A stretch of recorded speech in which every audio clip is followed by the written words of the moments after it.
Covid, encore faut-il être en mesure de le tenir le cap.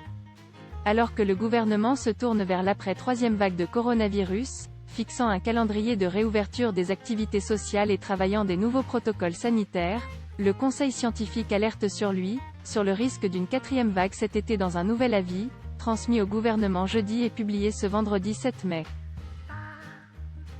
La réouverture doit être conduite de manière prudente et maîtrisée, si on veut éviter une possible quatrième vague de l'épidémie de Covid-19, met en garde le Conseil scientifique, qui s'est auto-saisi pour rédiger cet avis, contrairement à d'autres, qui répondaient à une demande de l'exécutif, selon une source proche du Conseil.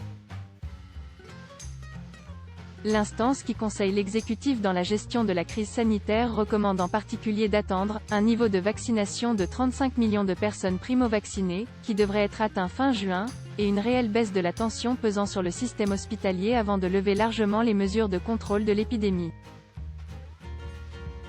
Le président de la République Emmanuel Macron a annoncé fin avril un calendrier de déconfinement progressif en 4 étapes, s'étalant de début mai à fin juin.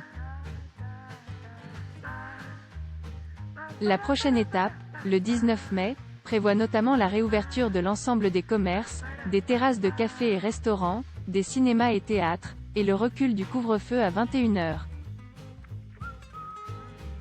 Favorable à la réouverture titrée « Printemps 2021 », pour une réouverture prudente et maîtrisée avec des objectifs sanitaires, l'avis du Conseil scientifique est favorable à la reprise.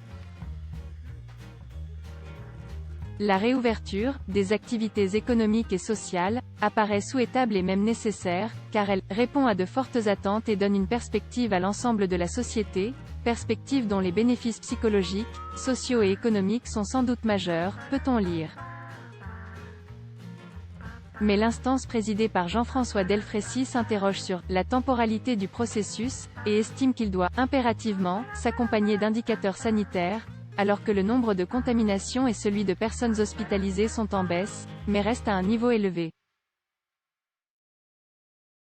Si, au cours de la réouverture, la circulation virale se stabilise à une incidence inférieure à 100 cas pour 100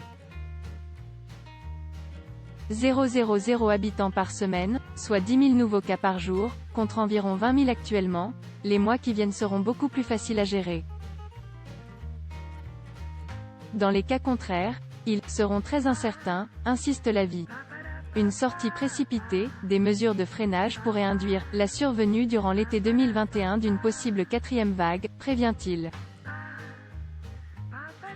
Le Conseil prévoit une période difficile, entre début mai et fin juin, alors que se poursuivra la course de vitesse entre variants et vaccination. Le Conseil s'inquiète en particulier du décalage entre les conditions d'ouverture envisagées et le niveau de vaccination de la population qui sera atteint. Si la réouverture est attendue par une majorité de Français, elle doit se faire en fonction de la réalité de l'épidémie. À voir également sur le HuffPost, le risque de contamination au resto dépend de là où vous êtes assis à lire. Vous êtes perdu dans le calendrier de la vaccination ? Suivez le guide Pourquoi le Covid menace l'alpinisme dans l'Himalaya ?